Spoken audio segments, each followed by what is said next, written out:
Awesome. Hi, everyone. Again, I'm calling in from New Orleans, Louisiana, where I'm born and raised. I'll kind of tell you how I found myself into the culinary field, and I've had a lot of hats I've had while being in it, and I think different experiences, particularly in the context of the first opening question, how you felt. I think I'm lucky to be closer to rare these days, but I definitely haven't been my whole career.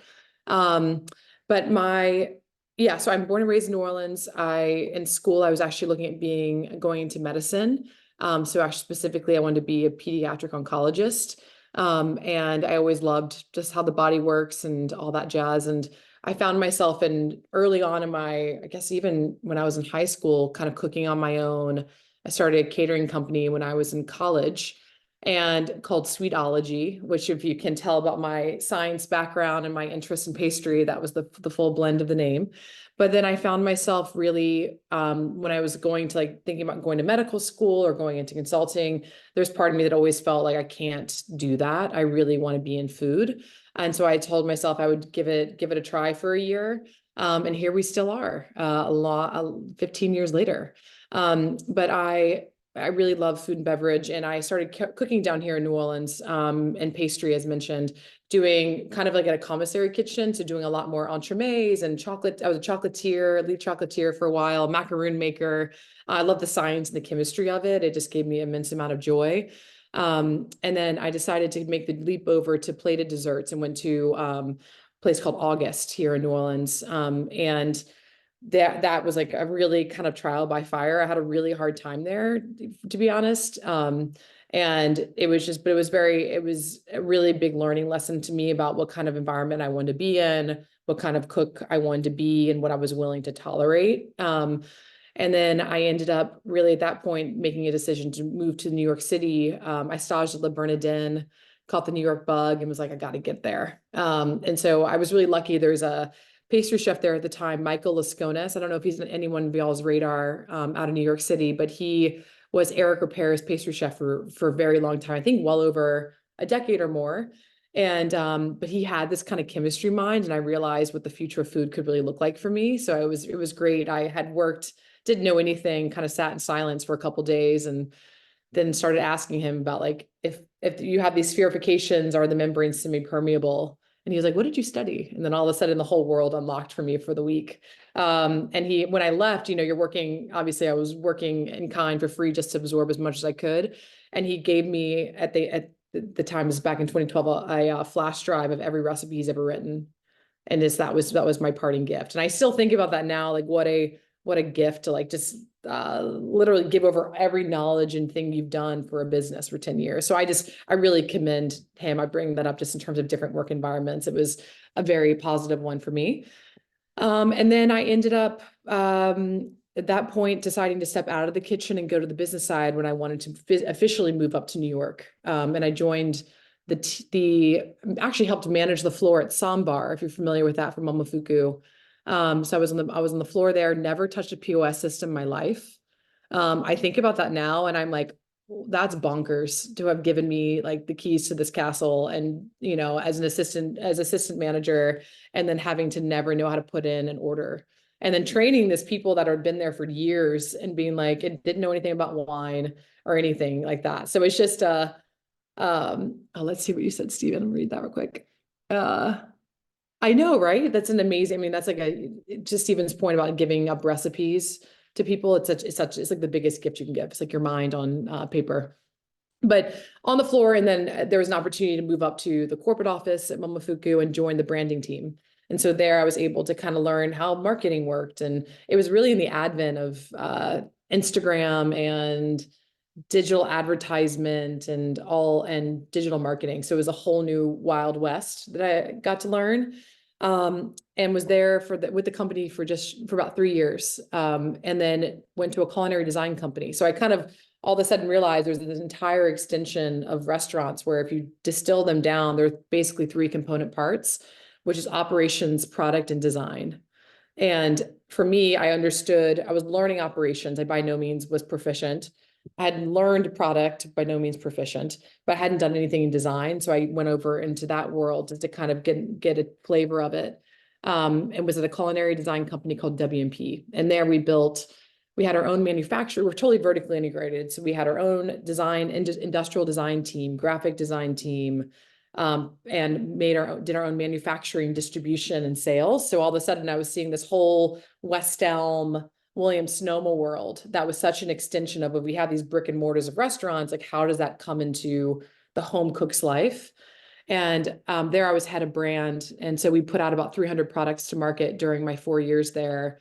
And it, again, as you can tell, this like cookie path of things I've done, it's always kind of like having these doors kind of open up and being like, I don't know that I can learn it. Why not? Let's try. The worst thing that could happen for me is that it doesn't work out and I get fired and I have to figure out something else. Because I always used to joke that there's always medical school, which of course at that point, none of my academics mattered. I had far lapsed in the ability to go back, but I just really love this industry. And anywho, to kind of fast forward, at that point, I was with the company for 4 years, and I had written down the business plan for what is Oyster Sunday, which I'll dive into in just a moment. But I was actually when we talk about these little pivot points of your life, I remember so vividly. I was 4 years into my time at W&P. I really enjoyed it. I was learning a lot. I had an exceptional team. And then, yeah. and then I ended up going to the symposium in Copenhagen, called the MAD Symposium, which was associated with NOMA and all this, and had an opportunity to go and be in that red tent and just absorb the world for 48 hours.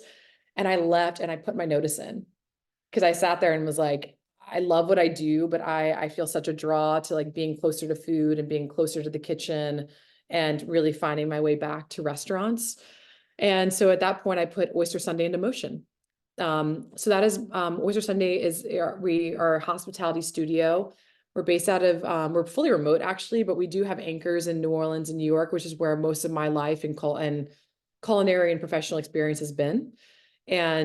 But so what we do is we really consider ourselves to be a corporate office for independent restaurants. So we do everything from a chef has an exceptional idea or an operator has an idea and they say, I don't know how to bring this to life, but I know how to cook great food and I know how to like build a team and I know all these things. And there's so much, as probably everyone on this call knows very intimately, is that there's so many layers to it's a business, right? There's finance, operations, HR, marketing, and branding that all have to exist. And when I was at Momofuku, when I wrote down the business plan 7 years prior, I was thinking about like, if we're all sitting in this corporate office servicing David Chang's restaurants, or may it be any restaurant group in the United States, every independent restaurant needs that foundation. So if we were to spin out that corporate office and then we're able to service the over 400,000 independent restaurants, we could provide stability and infrastructure for businesses to be more sustainable. And stability to us really means not just financial stability, which I think is very key to being a business, but it also means, what does it mean to be, whatever that point of view is you bear as a restaurant, how do we bring that into your business model, into your business every day? May it be taking care of your team, finding work-life balance, being more sustainable, finding locally sourced ingredients, building another alternative revenue streams in your business. All of that counts for us. So that's what we do on a daily basis. We're really lucky to have a team of just around 20 with a core team and some independent contractors. And we have serviced hundreds of restaurants coast to coast. As you can tell from the timeline, we launched in October of 2019. So that was really, really right in time to be a trial by fire of learning a bunch of stuff. But to date, we're really lucky to have kind of found our footing, found our voice, and then now have supported, again, hundreds of restaurants coast to coast. Nothing in Colorado yet, but hopefully at some point we'll be able to come to that great state, and see it. But and then kind of as an extension of that, so Oyster Sunday is operating, and we just launched a second company, which I think is particularly valuable for the conversation today as we talk about kind of the future of hospitality. It's called OS Benefits. And OS Benefits is a marketplace to connect hospitality with benefits. And to us, that's everything from telehealth, dental, childcare, dog walking, continuing education, culinary tools and apparel, and much more.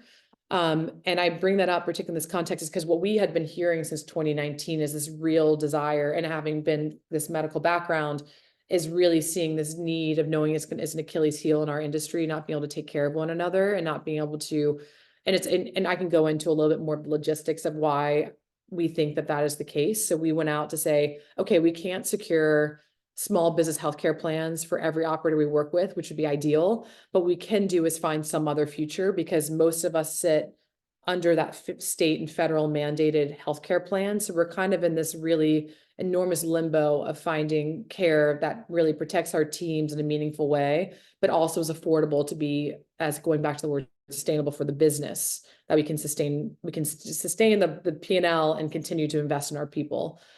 So that is what we went out and seek to do. We put out our first version in 2021, and we just launched our formal, fully rebuilt in September.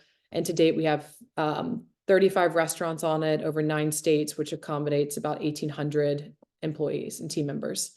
So we're feeling great about that and happy to answer any questions. But I think, as you can tell, the biggest thing for both Oyster Sunday and OS Benefits is that we're listening to real big needs in this industry, and we want to make them accessible to independent operators. And it's not, we want, because there's so much, we think that the future of food is really done through small businesses, as is a lot of employment, a lot of team members, a lot of employment, a lot of economic development in major cities and small cities and tertiary cities, all the way through. So that's what we continue to invest in. But that is my kind of big story. But I think another last thing I'll just say is that I think in this vantage point of my career, I've learned a lot in my roles and have felt that well done more often than I'd like to admit. And one thing that we've always done is, like, in everything that we seek for Oyster Sunday and OS Benefits, is to try to not get there again.